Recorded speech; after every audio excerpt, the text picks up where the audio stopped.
Right, so welcome back. Slightly earlier this week, a couple of changes to the time there, but it shouldn't make too much of a difference. Am I live? I am. So yeah, shouldn't make too much of a difference because I think a lot of the well, if there's any traffic that's going to come by here, it's going to be kind of later in the evening as opposed to kind of 3 to 4 or any time around the afternoon. So the main thing I suppose is I just want to highlight that anyone who's kind of watching any of these, you can see my YouTube account there. Like the link is in the probably on Twitch or you'll find it anyway. All of the streams are up there in order, kind of nicely categorized and everything. So anyone who wants to see the making of the tune from start to finish, that's all available to you there. So I just want to start this not podcast but this stream by saying that I did do a little bit of work on it last night after I finished up chatting to you, and I know I said I wouldn't, but I'll explain what I did and why as well, right? So what I did was you'll see this is the project anyway. It won't look majorly different, right? One or two things, right? So first thing anyway, I changed my bass sub from the hip hop sub bass preset on operator to the SH2, which is a Rolling Cloud, and I actually changed it again to the Juno 106 from Rolling Cloud. So that's one of the changes. It was very minor tweaking, so like, you know, you'll hear it, it's not major. Now I also said that what I do is I would get my tracks ready for mixing on just off camera, because a lot of it is like honestly I could like basically select all and go to do, well, basically this is how I did it, right? But the reason why I did it this way off camera was because it just could take about an hour, could take the length of the stream just to do it. So, you know, I was kind of like, okay, well, best off do that when we're done here. So so what I did was, right, when I would have selected all of this, right, so Command A gets my between my final marker and my first marker there, right? So when you do that, you go File, go Export Audio and Video, then you go All Individual Tracks, and then you hit Export. Now what I do is I make sure that Include, Return, and Master Effects is on, right? Which basically means that if I had anything on my master, which would have been any of these plugins here, it would have just printed those to the stems, right? So say if I was to just minus 3 dB on my output, it would have rendered a version that was all minus 3, and then also it would have just put everything into mono, right? So yeah, I didn't do any master processing, like these were switched off when I did this. The other thing to know, right, is when you do that, so what it does is it exports, it'll export the group kick here, right? And then it'll export both of these channels as well, right? But the good thing is it exports this kick layer here with the processing and the layering of these two as well. Like, so say, it'll give you, say if I rendered this, I would get 3 kicks. I'd get the 2 layered, I'd get the 909 kick, and I get the sample that I'm using as well, right? That's how it just works. So you get 3 for that. So say for this, then I would have got a hats group, I would have got a closed hat and an open hat. And for this one, I would have got the snaps group. I would have got 2 claps and a snare. And if you get the picture, it gives you the group itself and then every individual element of it. But every individual element has the group processing and its own individual processing done to it as well, which is good. So bongos is just the one channel, 3 bass lines, layers, say 1 Rhodes, like loads came out of this one, and also the toys section as well. So the reason it gives you all that is it kind of gives you a lot to work with when you're going to the mix. If you were sending something away for a mix, you'd be inclined to send them. Some people think you need to send them the individual channels, every single one. Some people think that you need to send them instruments, in groups. So like say a stereo render of all of your percussion, a stereo render of all of your bass, a stereo render of all of your leads, all of your keys, that kind of way, right? So you'd send maybe 5 or 6 stereo stems to a mixing engineer.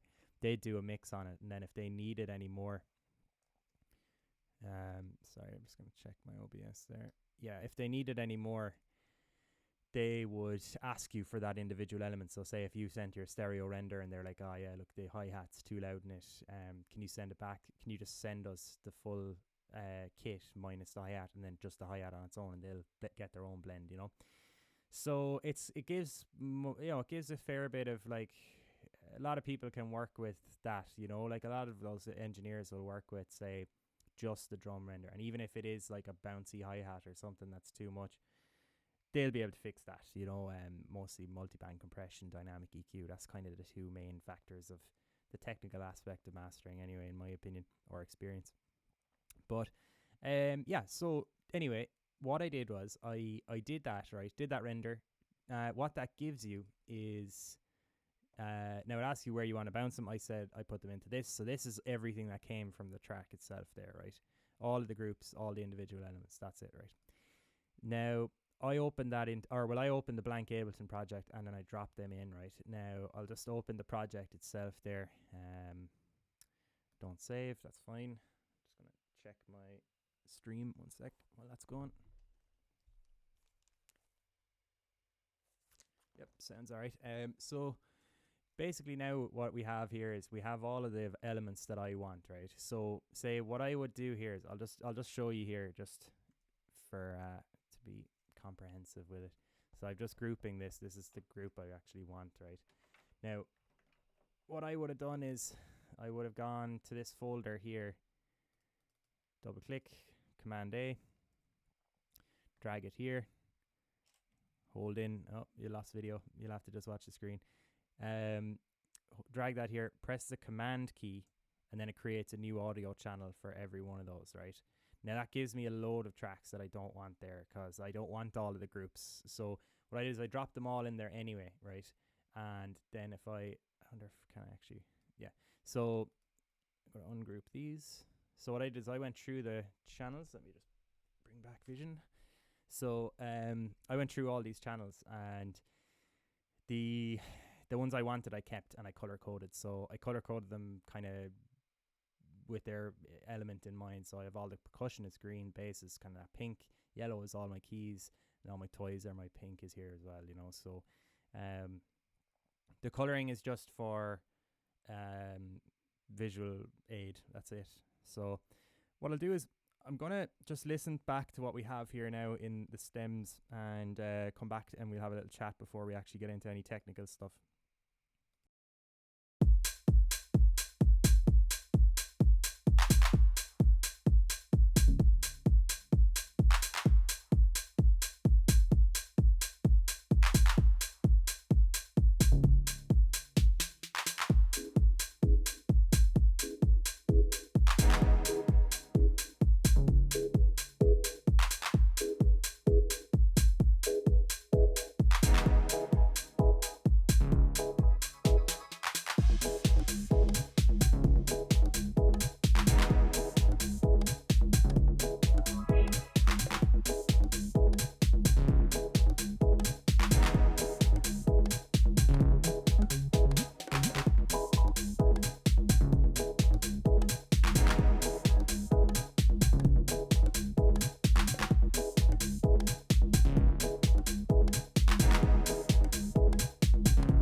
Right. So yeah, that was just a playthrough of the track as it is right now. Now, one thing that I'll say here is right. There's definitely a few changes I'll be making to the tune itself as opposed to just mixing straight away. Right now, one important the way okay, just my kind of my whole thing with mixing right is first and foremost like your tune itself, like the writing of your tune, the arranging of your tune should cover all of your frequency spectrum correctly. Like the elements that you're using should all cover your frequency spectrum, and it should be done nicely. That's comes in the earliest phase, whether you're recording or whether you're producing, or like using synthesizers and all this, or whether or not you're, well, I suppose yes, recording and production are kind of the two main things really. Like now, there's a really good saying where it's like, record like there's no mixing, mix like there's no mastering.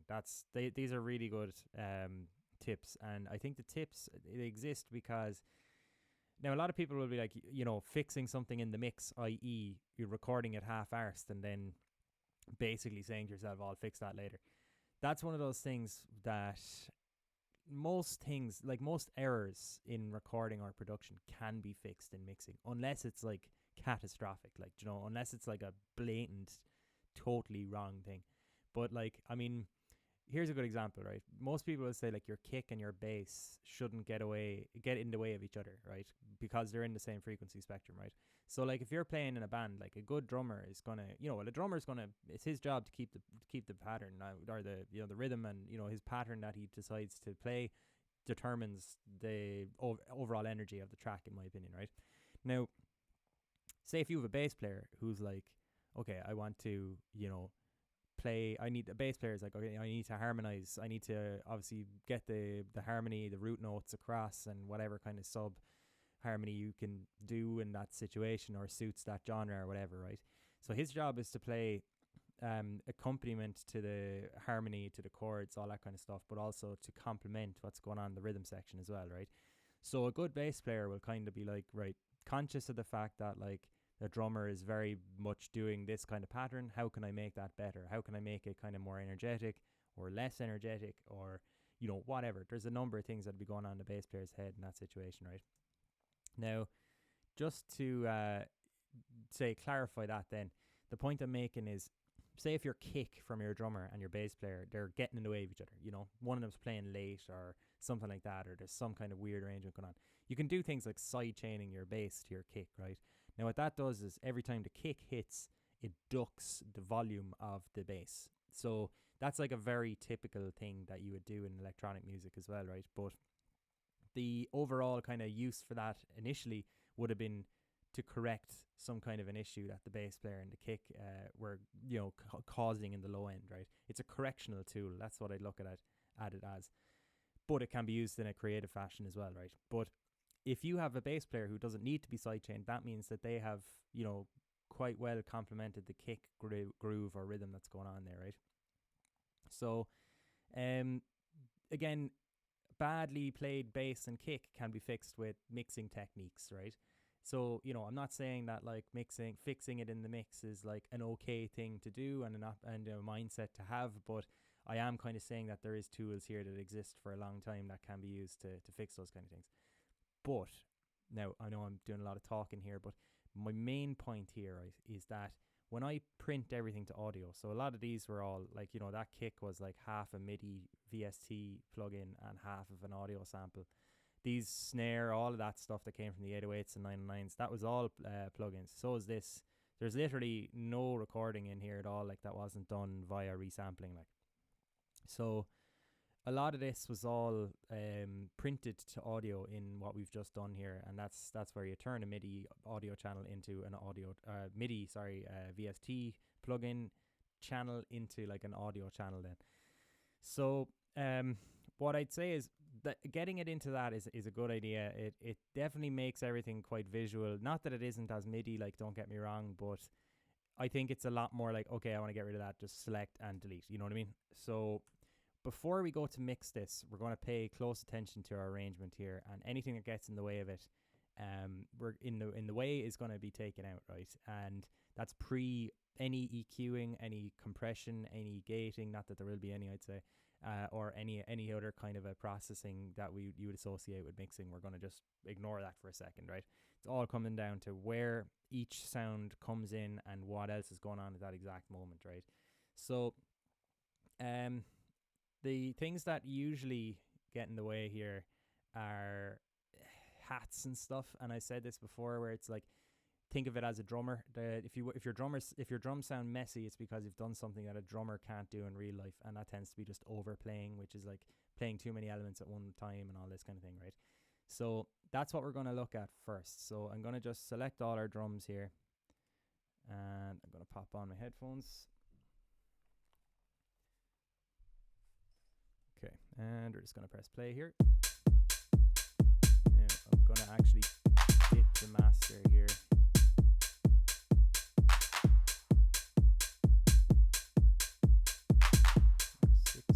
Okay, that should help my volume a bit more here. Hopefully it's balanced quite well for you there.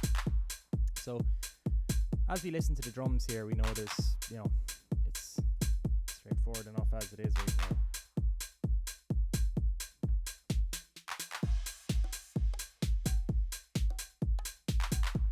Feel like there's anything in the way of anything else there right now anyway. Oh, one thing I did do actually before I go any further, I selected all the stems, so you see I have all of these channels selected, and I just dropped it to -6 dB just to give me a bit more headroom without moving the faders. I like to keep all the faders at 0 if I can.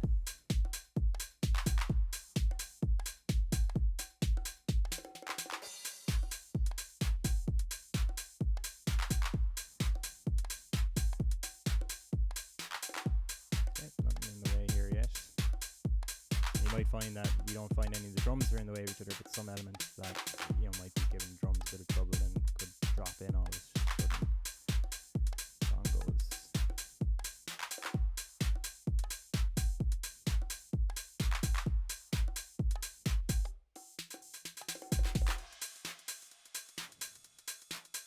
Cool. Okay, happy enough so far. All drops out here, bar a couple of crashes.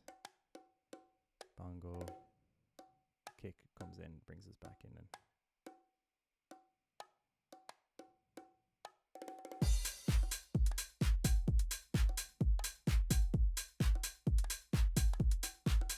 okay.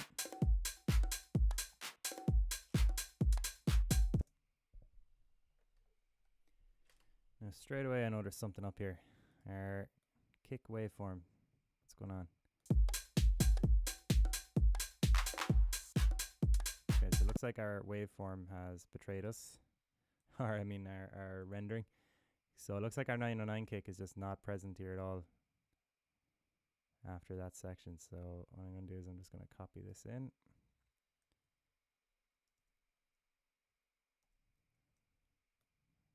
And copy this in here. That should do it.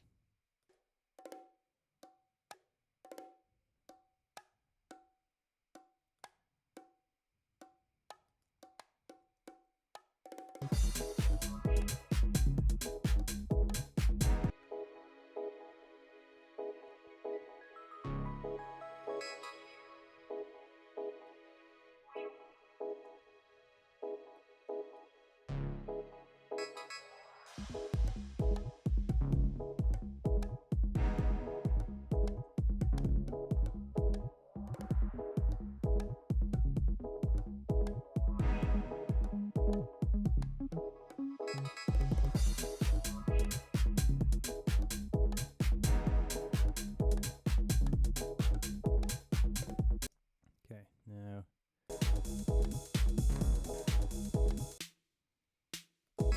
a couple of things I wanted to just add in here as well. I found that our clap was a little bit, our 2 and 4 claps, a little bit kind of rough.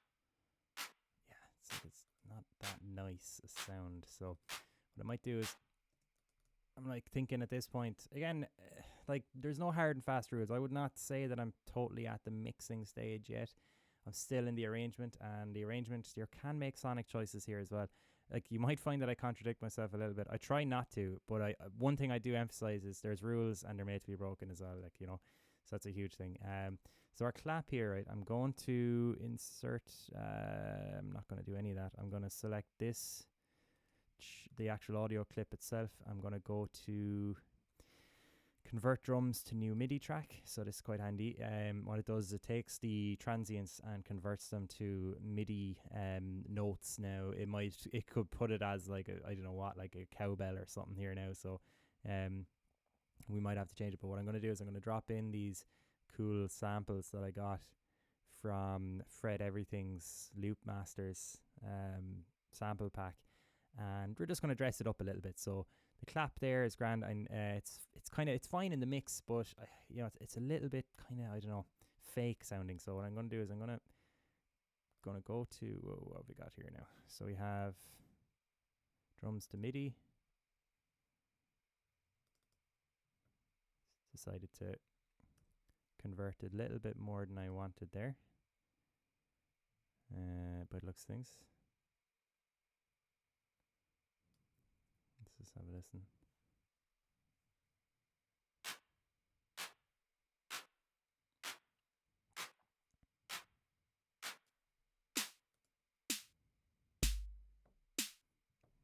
Okay.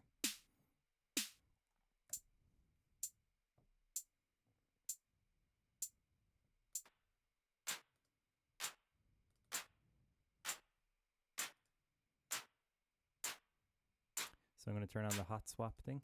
It's a hi-hat, obviously you don't want that. Hot swap, and go to my, I just took me out of there, samples, Fred Everything, drum hits, and go to claps. And I might stop this one for a sec just to hear the changes.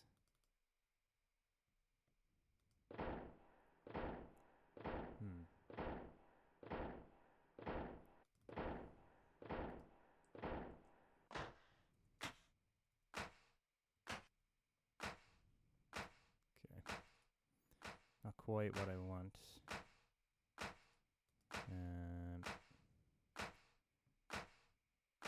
Hot swap from here. We can.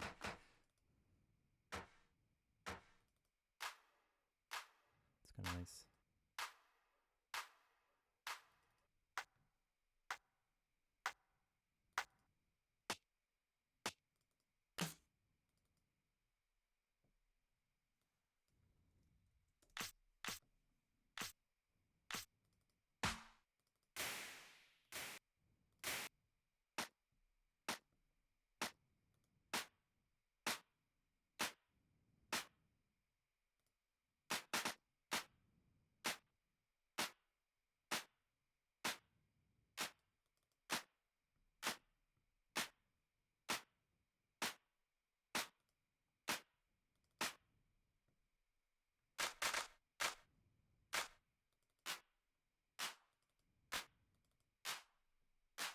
I like that one.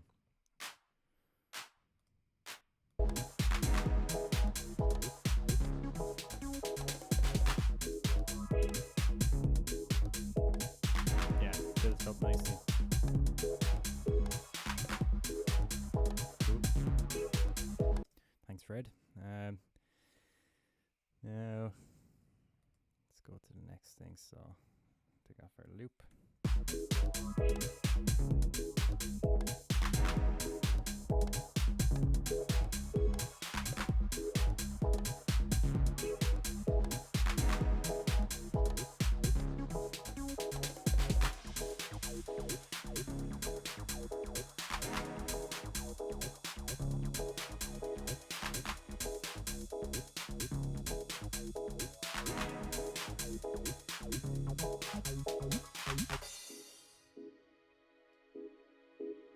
Cool. Okay. Now, another thing we're going to do is we're going to dress it up a little bit here.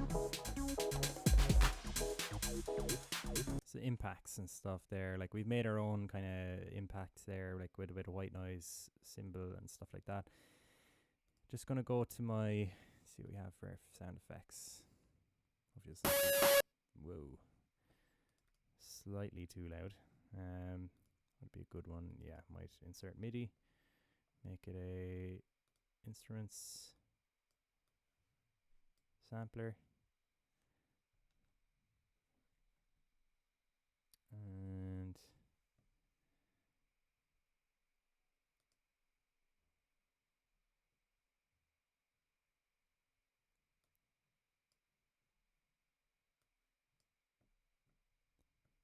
put this here.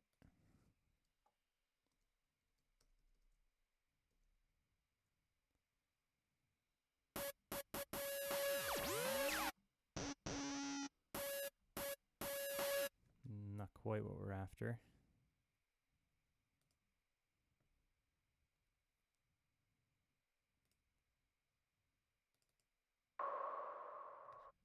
That could definitely work. Same.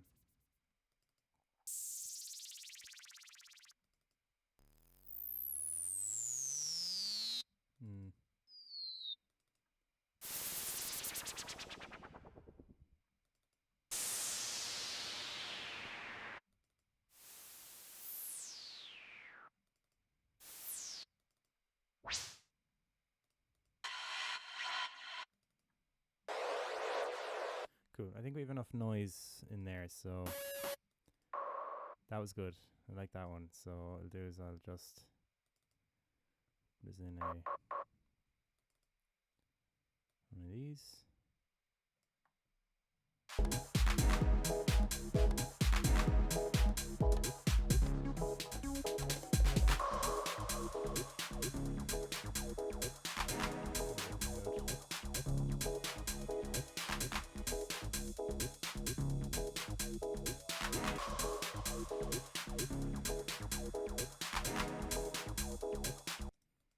No harm to insert audio. I'm going to get rid of this guy for the minute. Resample. Solo, turn off, record enable. Record.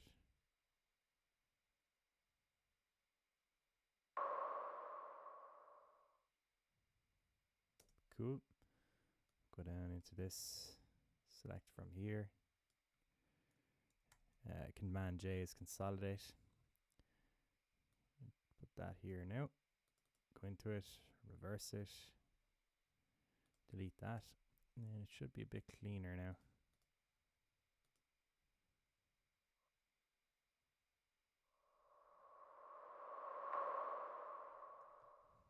Cool.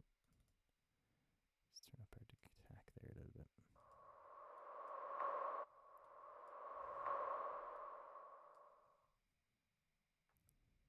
There's a little click there that we want to get rid of. This is probably doing it. Command 4 is great if you don't just turn off snapping. That little click isn't barely noticeable now, so that's cool with me. We get rid of this. Just have a look.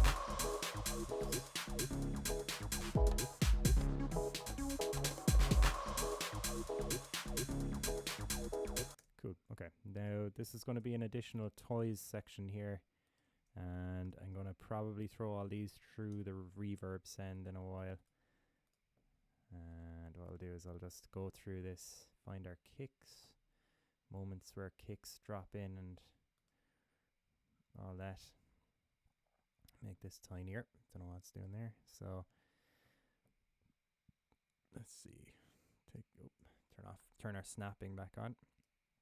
Hold in Option and drag to there, drag to here, drag to there, and we'll just put one at the end as well. Oops, just double check there now that we're on the right path. Okay, that's a bit wrong, so put that back there. Chances are this will be the exact same. Yep. So I probably should have consolidated these two into like more manageable sized clips. And cool. And that one is same. Yeah, that's a lesson learned there. Consolidate. I do it always usually, and I just didn't do it this time, and I'm now I'm seeing why. So here we go. We just hear what it sounds like coming in. Get a bit of a noisier.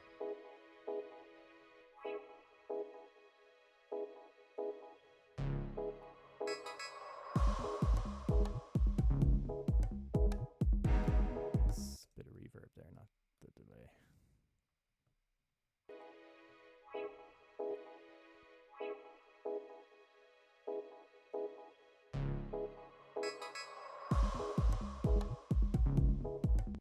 Yeah, we'll make that sit a little bit better in the mix later. It does sound cool though. It's exactly what we're after. Now, let's see what else we can play with in here. Insert, just go instruments, sampler, samples. Okay, so we have that. Is there any other stuff we can have a listen here and see what it sounds like? Record enable. Yeah, some cool stuff in this pack. Projects, nope, samples. Cool. Alright, let's have a listen here now. Samples, right.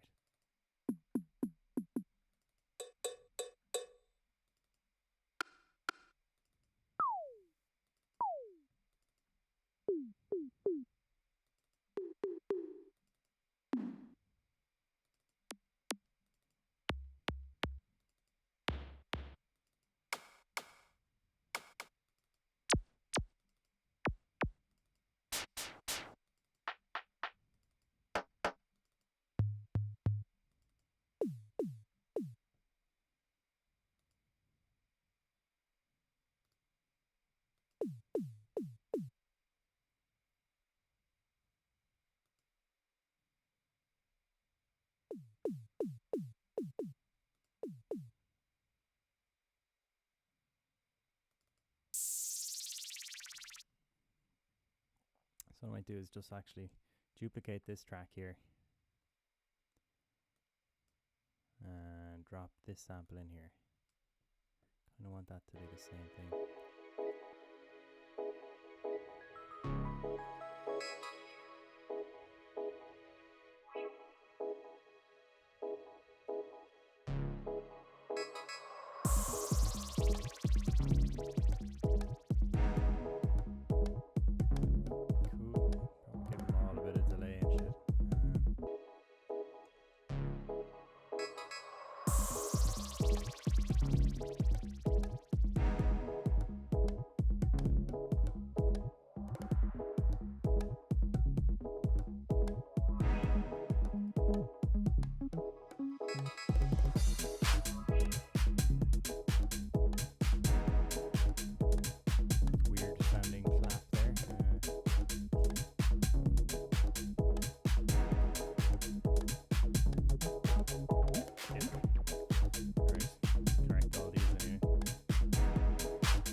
So yeah, I'm just taking out a few elements here and there and making it kind of sound a bit more conclusive at the end.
So, sorry, I have a bad habit of waiting till I've unmuted to cough.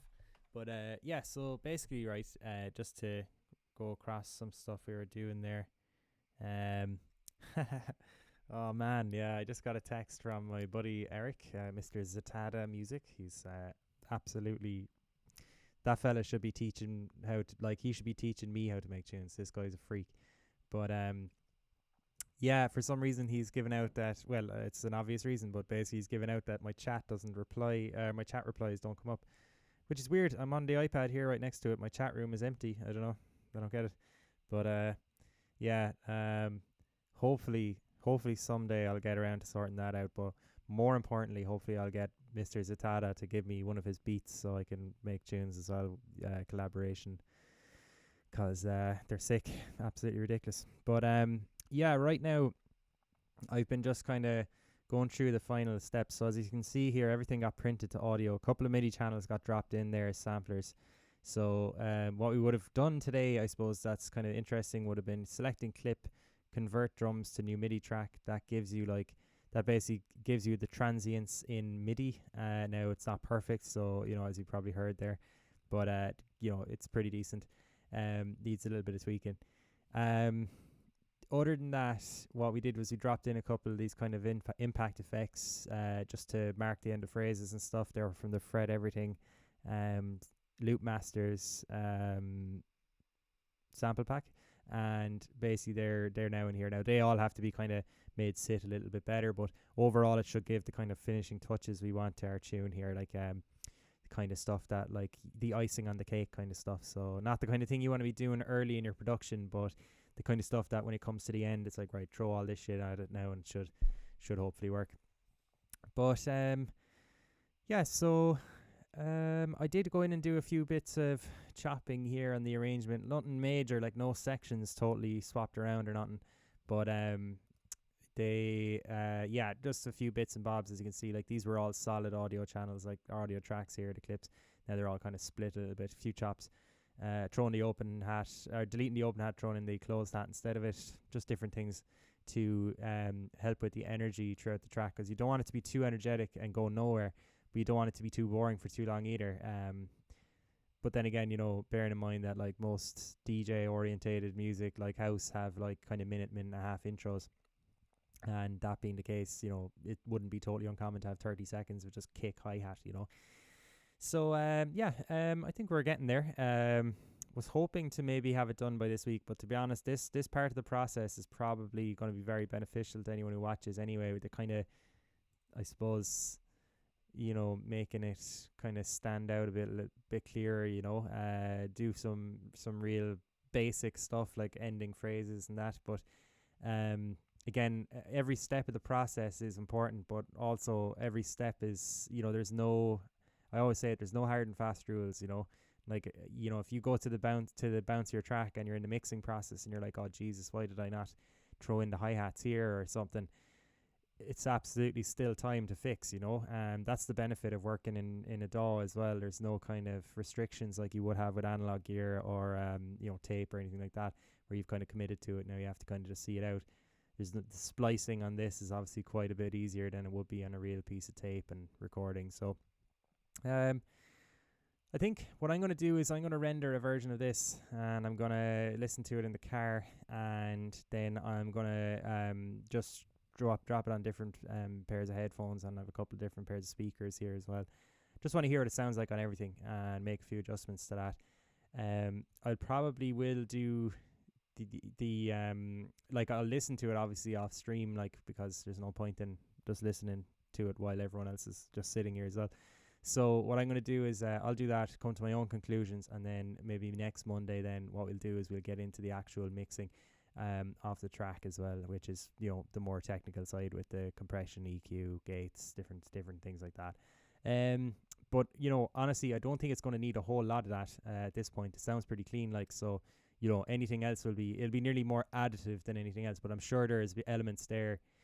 One thing I suppose to remember here is that because I bounced it with the return effects embedded to it, or whatever you want to call it, printed to the audio track, if I start to do compression and stuff, it's going to start to compress the reverb effect as well, because it's all layered now, because it's a wet track. It's not, so you have to really be careful with what you do.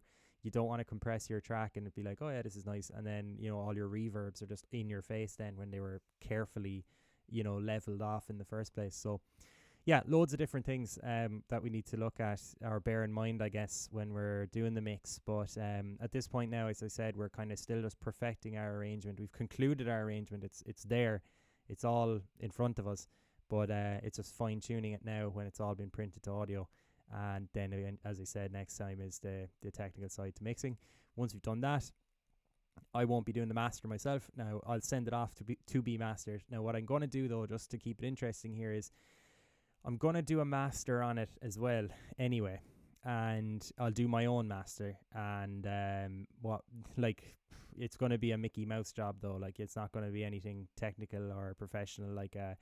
It's going to be a functional master, as if I was just wanting to get this up to 0 dB and show it to someone, and it not be something they have to turn up, say.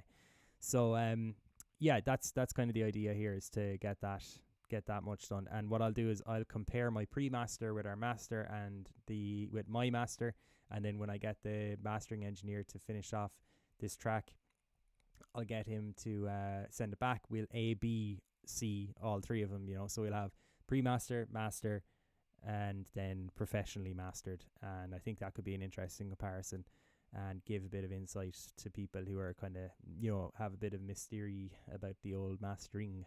But yeah, I think that's probably the crack then, and sure, that'll take us up to a couple of weeks. As I said in the description of my Twitch, I do a bit of projection mapping as well. I have a dollhouse behind me here and a projector, and I use Resolume.